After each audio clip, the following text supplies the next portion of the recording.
आज देश में चारों तरफ खुशी का माहौल था। लोग नाच रहे थे, गा रहे थे, एक दूसरे से गले मिल रहे थे। जगह जगह मिठाइयां बांटी जा रही थी, क्योंकि गुलामी की एक लंबी रात के बाद लोगों ने आजाद हिंदुस्तान की ये नायाब सुबह देखी थी। वहीं दूसरी तरफ बंटवारे की चोट से बेघर हुए लोग अपना घर, जमीन, जायदाद छोड़कर पलायन को मजबूर थे। और यही वजह थी कि बंटवारे के घाव में आजादी का जश्न अधूरा सा रह गया था। तो कैसा था वो आजादी का पहला दिन? कैसे 14 अगस्त की आधी रात को बारिश में भीगते हुए लोगों ने आजादी का वो जश्न मनाया था? और क्यों भारत की आजादी का ऐलान 14 अगस्त की रात में ही करना पड़ा? हम ये सब कुछ जानेंगे। बस आप हमारे साथ वीडियो के आखिर तक बने रहिए। वीडियो पसंद आए तो इसे लाइक और शेयर जरूर करिए। चैनल पर नए हैं तो चैनल को सब्सक्राइब कर बेल आइकन जरूर प्रेस कर लीजिए, जिससे आने वाली वीडियोज की नोटिफिकेशन आपको मिलती रहे। मित्रों, 14 अगस्त की शाम से ही अगले दिन की तैयारियां शुरू हो गई थीं। सूर्यास्त होते ही देश भर में ब्रिटिश शासन का झंडा यूनियन जैक उतारा जाने लगा। माउंटबेटन ने जवाहरलाल नेहरू से कहा था कि भारतवासी भले ही अपना झंडा फहराने का जश्न मनाएं, मगर यूनियन जैक के उतारे जाने का जश्न ना मनाएं, ताकि अंग्रेजों को तकलीफ ना हो।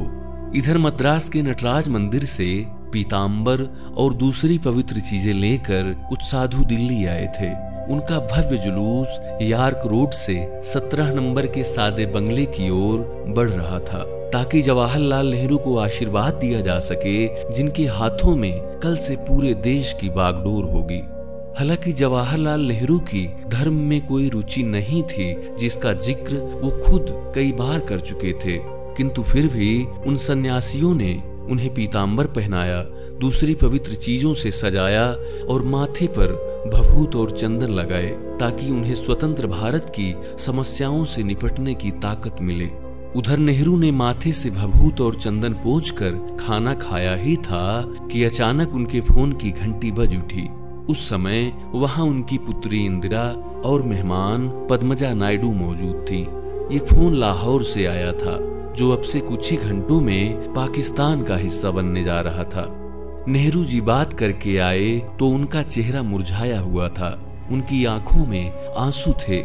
उन्होंने निढाल होकर दोनों हाथों से अपना सर पकड़ लिया, क्योंकि फोन पर पता चला कि हिंदू और सिख इलाकों की पानी की आपूर्ति काट दी गई थी। भयानक गर्मी से लोग बेहाल थे और उनके मोहल्ले के बाहर मुस्लिम टुकड़ियां हथियार लिए खड़ी थीं। जो महिलाएं और बच्चे पानी मांगने बाहर निकल रहे थे, उन्हें बड़ी बेरहमी से मौत के घाट उतारा जा रहा था। सिख और हिंदू मोहल्लों में आग लगाई जा रही थी। ये सब सुनने के बाद हैरान परेशान नेहरू ने बड़े धीरे से कहा, आज रात मैं क्या बोलूंगा, क्या कहूंगा, कैसे यह ढोंग रचूंगा कि आजादी पाने की खुशी मेरे दिल में समा नहीं रही, जबकि मुझे मालूम है कि हमारा खूबसूरत लाहौर धू धू कर जल रहा है। इधर भारत के प्रथम राष्ट्रपति डॉक्टर राजेंद्र प्रसाद के दिल्ली स्थित बगीचे में हवन हो रहा था।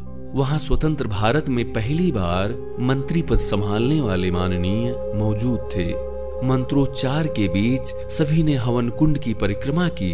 फिर पंडितों ने उन पर गंगा जल छिड़का और माथे पर तिलक लगाया। फिर एक के बाद एक सभी ने झंडे तिरंगे से सजे हुए संविधान सभा के उस शानदार कमरे में प्रवेश किया। उसके कुछ ही देर बाद जवाहरलाल नेहरू ने सबको संबोधित किया और भारत की आजादी की घोषणा की। इसके पीछे ज्योतिषियों का मानना था कि 15 अगस्त के दिन शुभ मुहूर्त नहीं है, इसलिए आजादी की घोषणा 14 की रात में ही हुई। उस रात उन्होंने ट्रिस्ट विद डेस्टिनी नाम का ऐतिहासिक संबोधन किया था, मगर टेलीफोन पर मिली खबर उनके चित्त से उतर नहीं रही थी। इसलिए उस वक्त वो जो कुछ भी बोल रहे थे वह उनके दिल की आवाज थी। इधर सभा भवन के बाहर अचानक बिजली कड़की और जोरदार बारिश शुरू हो गई। भवन को चारों तरफ से हजारों भारतीयों ने घेर रखा था। वे सब भीग रहे थे, मगर धीरे धीरे नजदीक आ रही उस आधी रात की खुशी ने उन्हें इतना रोमांचित कर रखा था कि उन्हें भीगने का पता ही नहीं चला। भवन में वक्ता स्टैंड के ठीक ऊपर बड़ी सी दीवार घड़ी लगी थी। उसके कांटे धीरे धीरे 12 की तरफ सरक रहे थे। आखिरकार 12 बजे और वह घड़ी आ ही गई जिसने एक दिन के समापन के साथ ही एक युग के समापन की घोषणा कर दी। 12 बजते ही भवन के गलियारे में खड़े एक व्यक्ति ने जोर जोर से शंख ध्वनि की और पूरे भवन को गुंजायमान कर दिया और वहां बैठे सभी जनप्रतिनिधि उठ खड़े हुए। दुनिया की नजरों में उस शंख ध्वनि ने मानव इतिहास के सबसे बड़े साम्राज्य को भारत की जमीन से विदा कर दिया। उसके बाद दिल्ली में राजेंद्र प्रसाद की अध्यक्षता में संविधान सभा की बैठक हुई और सभी सदस्यों ने आजाद हिंदुस्तान में जनसेवा की शपथ ली। मित्रों, आजादी की जो खुशी उस समय देखी गई वह लाजवाब थी। संविधान सभा के बाहर हजारों की संख्या में देशवासी नारे लगा रहे थे, वंदे मातरम और जनगण मन की धुनों पर नाच रहे थे। इंद्रदेव भी मानो प्रसन्न हो झमाझम बरस रहे थे। इस तरह पूरी रात जश्न का माहौल था। इतिहासकार लिखते हैं कि रात के 2 बजे नेहरू जी संविधान सभा से निकलकर वायसराय भवन जा रहे थे।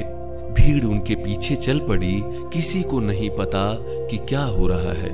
वो लॉर्ड माउंटबेटन को लेकर वापस लौटे तो भीड़ नारे लगा रही थी। ऐसा उत्साह, ऐसी देशभक्ति, ऐसा जनसैलाब पहले कभी नहीं देखा। 15 अगस्त 1947 की सुबह पंडित नेहरू के आग्रह पर उस्ताद बिस्मिल्लाह खान ने अपनी टीम के साथ शहनाई बजाकर आजाद भारत में सूरज की पहली किरण का स्वागत किया। अब कोई अमीर नहीं, कोई गरीब नहीं, सब एक दूसरे को साहब कहकर बुला रहे थे। आजादी के मौके पर कई फांसी माफ हुई, सजा याफ्ता कैदी छोड़ दिए गए। उस दिन सुबह लाल किला से लेकर जामा मस्जिद, दिल्ली गेट, कश्मीरी गेट और इंडिया गेट तक जो भीड़ दिखी उससे पहले तो सवाल ही नहीं था, पर आगे भी कम ही दिखाई दी। 15 अगस्त की उसी शाम इंडिया गेट पर भी तिरंगा लहराया जाना था और उसमें अंतिम वायसराय लॉर्ड माउंटबेटन को भी शामिल होना था। व्यवस्था देखने वाले अफसरों ने 30,000 की भीड़ का अंदाजा लगाया था, लेकिन वहां 5 लाख से ऊपर लोग पहुंच गए। भीड़ के दबाव में माउंटबेटन के अंगरक्षक का घोड़ा जमीन पर गिर पड़ा, मगर थोड़ी देर में वह खुद ही उठ गया। इधर पूरा देश आजादी के जश्न में डूबा हुआ था। क्या बड़े, क्या बूढ़े, क्या बच्चे, सब खुली हवा में सांस लेने और एक दूसरे से मिलकर खुशियां बांट लेने को आमादा थे। दिल्ली में हर तरफ खचाखच भीड़ थी, कहीं तिल रखने की भी जगह नहीं थी। साइकिल, बग्घी, बैलगाड़ी, रिक्शा, तांगा, ट्रक, बस, ट्रेन, किसी भी तरह लोग बस दिल्ली पहुंचना चाहते थे। कई जगह लोगों ने बसों में टिकट खरीदने से मना कर दिया। तर्क यह था कि बस हमारी है, अंग्रेजों की नहीं। भोले भाले लोग थे, आज उनकी खुशी का ठिकाना ही नहीं था और सब्जी भर के उस पल को जी लेना चाहते थे, महसूस कर लेना चाहते थे। मित्रों, वो पल कैसा रहा होगा, ये सब सुनकर ही रोंगटे खड़े हो जाते हैं और भीतर एक रोमांच सा होता है। अब वीडियो को यहीं विराम दे रहे हैं। कमेंट बॉक्स में जय हिंद लिखना मत भूलिएगा। मिलेंगे एक और वीडियो के साथ, तब तक के लिए नमस्कार, जय हिंद।